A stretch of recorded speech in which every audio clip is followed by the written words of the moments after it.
Hello everyone, today I'm going to show you how to cap or uncap your frame rate on CS2 or Counter-Strike 2.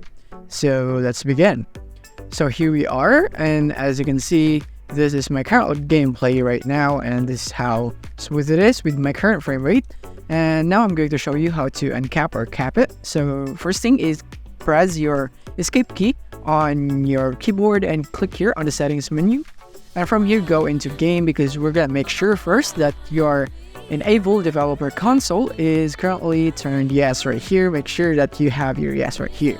And after that, you can go and enable it by pressing this button right here, just below the escape key right there. And once you're here in the console, then from here, all we have to do basically is to go and type here CL and then underscore show FPS right here. There, show FPS, and then you want to set this into 2 right here. So from here, let's just go back into the game. Let's not stay here in the menu, because this might limit the frame right here. And as you can see, here it is right there, and you can see the frames right there. And we're gonna go press the title key again and open up our console right here. Is there.